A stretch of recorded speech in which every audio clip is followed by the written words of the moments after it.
Hello guys, welcome to my channel Pratik E-Learning School where learning is a beautiful journey.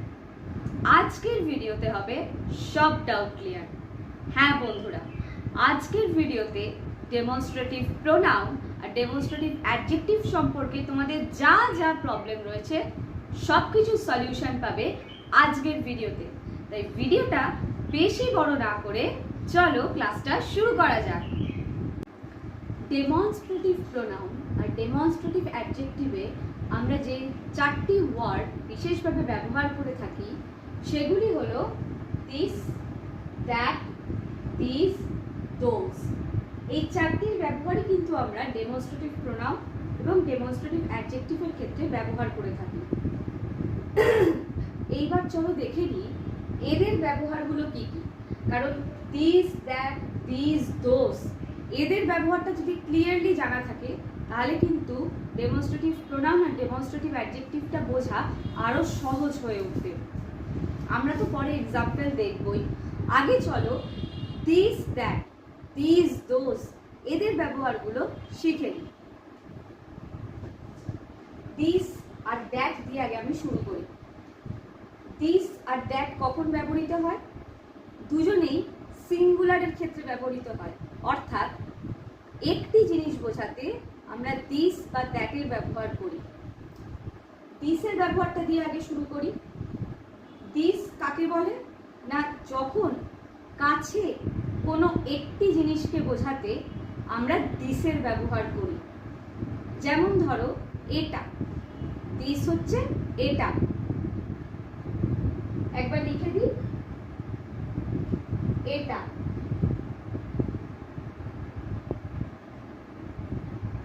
R that কখন ব্যবহৃত হয়? That ব্যবহৃত হয় হচ্ছে যখন দূরের একটা জিনিস বোঝাতে চাই তখন ব্যবহৃত হয় দ্যাট, অর্থাৎ ওটা। ওটা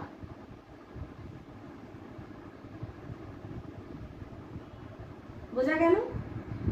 এইবার দিস আর দ্যাট এই দুটোর ক্ষেত্রে কি ভার্ব ইউজ হয় বলো তো?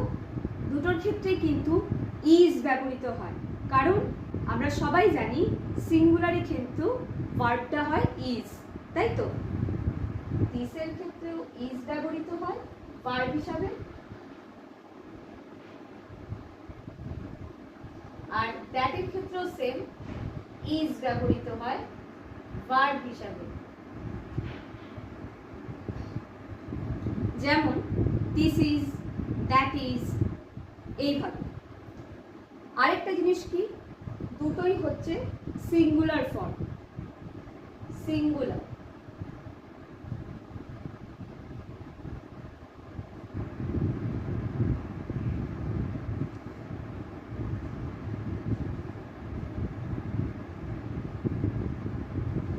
তাহলে কি বোঝা গেল বিষয়টা?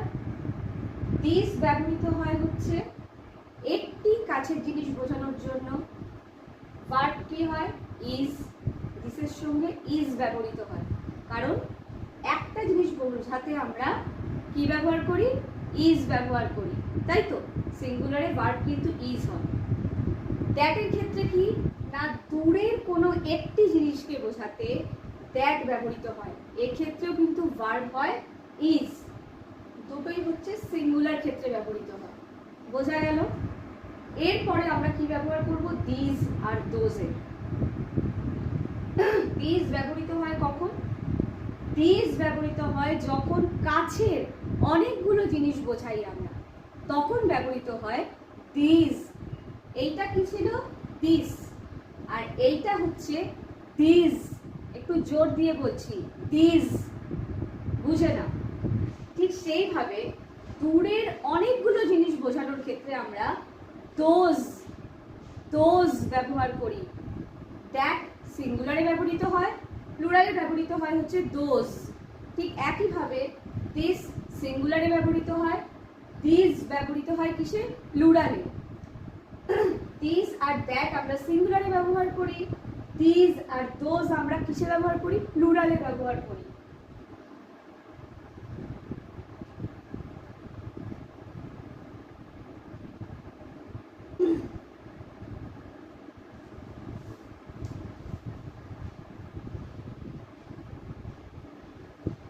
বোঝা গেল? দুটোই কিন্তু প্লুরালে ব্যবহৃত হয়। আচ্ছা, এদের ক্ষেত্রে ভার্বটা কি হয়?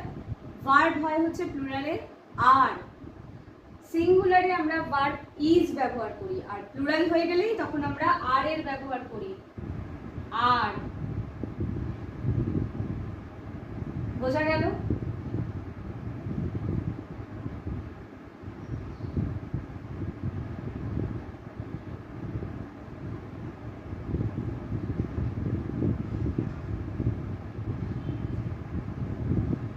এরপরে হচ্ছে দিস মানে এইগুলো, আর দোজ মানে হচ্ছে ওইগুলো।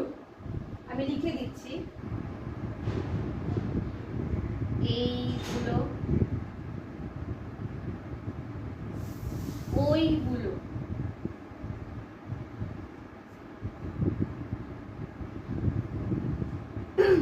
অর্থাৎ দিস আমরা কাছে অনেকগুলো জিনিস বোঝাতে দিস এর ব্যবহার করি, আর দোজ এর ব্যবহার কখন করি? যখন দূরের অনেকগুলো জিনিস বোঝাই। যেমন this are books, those are books. বোঝা গেল ডিফারেন্সটা? এইবার চলো আমরা এই ব্যবহারটা তো আমরা এখানে বুঝে নিলাম, এইবার এক্সাম্পলের সাহায্যে বুঝে নিই কোনখানে দিস, দ্যাট, দোজ, দিস এগুলি ডেমনস্ট্রেটিভ প্রোনাউনের কাজ করছে আর কোনখানে ডেমনস্ট্রেটিভ অ্যাডজেক্টিভের কাজ করছে। চলো এবার আমরা এক্সাম্পলের সাহায্যে বুঝে নিই কোথায় দিস, দ্যাট, দিস, দোজ এগুলো ডেমনস্ট্রেটিভ প্রোনাউন হিসেবে ব্যবহৃত হচ্ছে আর কোথায় ডেমনস্ট্রেটিভ অ্যাডজেক্টিভ হিসেবে ব্যবহৃত হচ্ছে। চলো প্রথমেই আমরা দেখে নিই ফার্স্ট এক্সাম্পলটা। This is my pen. আমি ডেমনস্ট্রেটিভ প্রোনাউনের আন্ডারে লিখেছি দিস ইজ মাই পেন, কিন্তু একই সেন্টেন্সটা আমি ডেমনস্ট্রেটিভ অ্যাডজেক্টিভের আন্ডারে কি লিখেছি? This pen is my. লক্ষ্য করে দেখো বাক্যটা কিন্তু একই, এই পেনটা আমার বা এই পেনটি আমার, এটাই হচ্ছে মেন বাক্যটা, কিন্তু লিখেছি আমি দুরকম ভাবে, তাই তো? এইবারে বুঝতে হবে কোন জায়গায় দিসটা ডেমনস্ট্রেটিভ অ্যাডজেক্টিভ হিসেবে ব্যবহৃত হচ্ছে, কোন জায়গায় ডেমনস্ট্রেটিভ প্রোনাউন হিসেবে ব্যবহৃত হচ্ছে। দেখো যখন আমি ডেমনস্ট্রেটিভ প্রোনাউনে লিখেছি তখন দিস কিন্তু একা বসেছে, দিসের পরে কিন্তু কোনো নাউন ছিল না। নাউনটা কখন রয়েছে? না একদম লাস্টে।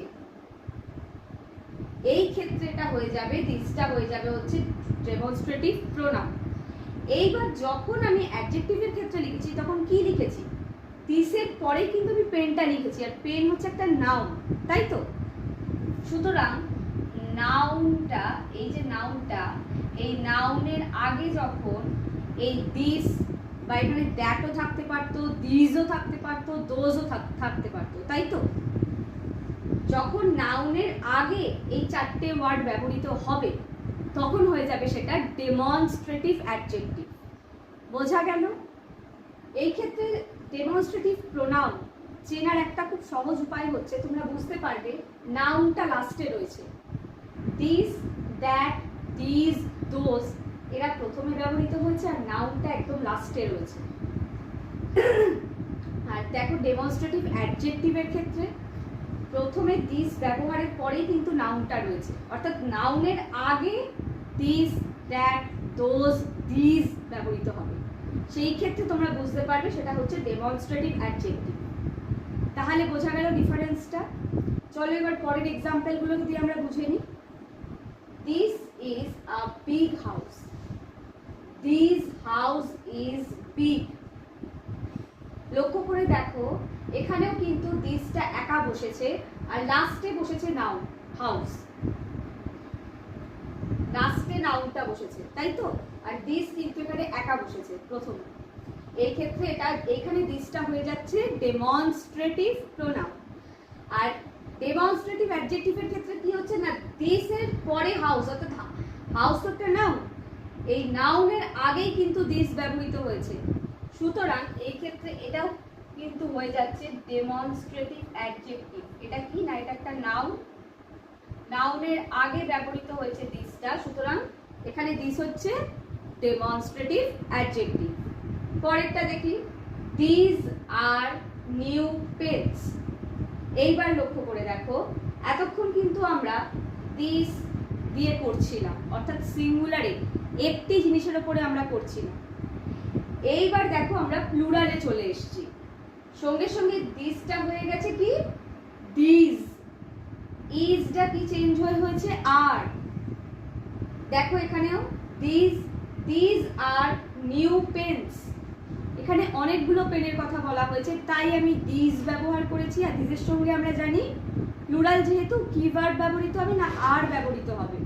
দিস আমরা প্লুরালে ব্যবহার করি, তাই তো।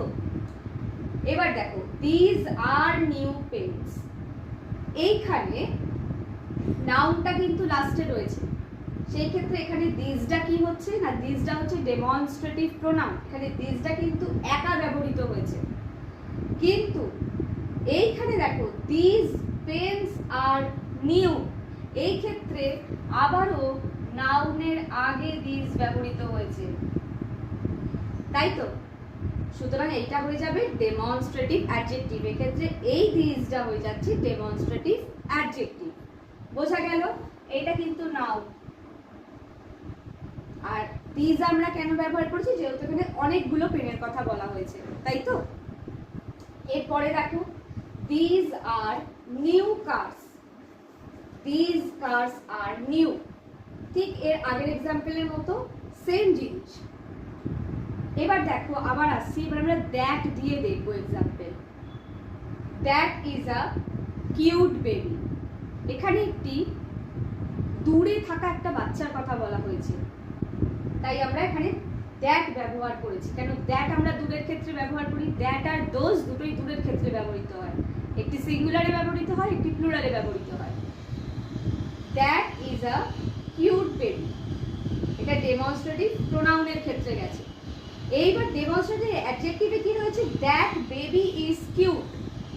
এইখানে দেখো দ্যাট কিন্তু একা বসেছে, নাউনটা কিন্তু লাস্টে রয়েছে, সেক্ষেত্রে এখানে কিন্তু এটা ডেমনস্ট্রেটিভ, এই দ্যাটটা হচ্ছে ডেমনস্ট্রেটিভ প্রোনাউন। আর ডেমনস্ট্রেটিভ অ্যাডজেক্টিভ কোনটা না, বেবি হচ্ছে একটা নাউন, এই নাউনের আগে ব্যবহৃত হয়েছে হচ্ছে দ্যাট, সুতরাং এই দ্যাটটা হয়ে যাচ্ছে কি ডেমনস্ট্রেটিভ অ্যাডজেক্টিভ। এর পরের এক্সাম্পলটা দেখি, দ্যাট ইজ মাই ব্যাগ, এটা হচ্ছে ডেমনস্ট্রেটিভ প্রোনাউন। আর ডেমনস্ট্রেটিভ অ্যাডজেক্টিভে কি রয়েছে, দ্যাট ব্যাগ ইজ মাইন, অর্থাৎ এই যে দ্যাটটা ব্যবহৃত হয়েছে, এখানে কি দ্যাটটা একা বসেছে, ব্যাগটা লাস্টে রয়েছে, অর্থাৎ নাউনটা লাস্টে রয়েছে, এখানে কিন্তু এই দ্যাটটা হয়ে যাচ্ছে ডেমনস্ট্রেটিভ প্রোনাউন। আর সেম ভাবে অ্যাডজেক্টিভের ক্ষেত্রে যেহেতু নাউনের আগে দ্যাটটা বসছে, অর্থাৎ এই ব্যাগের আগে দ্যাটটা বসছে, তাই এটা হয়ে যাচ্ছে ডেমনস্ট্রেটিভ অ্যাডজেক্টিভ। বোঝা গেল? এর পরেরটা চলো দেখি, এর পরের এক্সাম্পলটা রয়েছে হচ্ছে দোজ দিয়ে। এখানেও তাই দোজ আমরা কখন ব্যবহার করি, কোনো কিছু দূরের কিন্তু অনেকগুলো বোঝানোর ক্ষেত্রে ব্যবহার করি, দূরের অনেকগুলো জিনিস বোঝাবার ক্ষেত্রে। দোজ আর বিউটিফুল ফ্লাওয়ার্স, এখানে দেখো দোজ কিন্তু একা বসেছে, এই ফ্লাওয়ার্স কিন্তু লাস্টে বসেছে, তার নাউনটা লাস্টে বসেছে। যখন দেখবে, এটা খুব একটা ইজি ট্রিক্স, যেটা তোমরা বুঝতে পারবে, কোয়েশ্চেনে আসলেও তোমরা বুঝতে পারবে, যখন দেখবে এই দোজ, দ্যাট, দিস, দিস এগুলো যখন একা বসছে বাক্যের শুরুতে, তখন হয়ে যাবে ডেমনস্ট্রেটিভ প্রোনাউন। যখন নাউনটা লাস্টে থাকছে তখন হচ্ছে ডেমনস্ট্রেটিভ প্রোনাউন।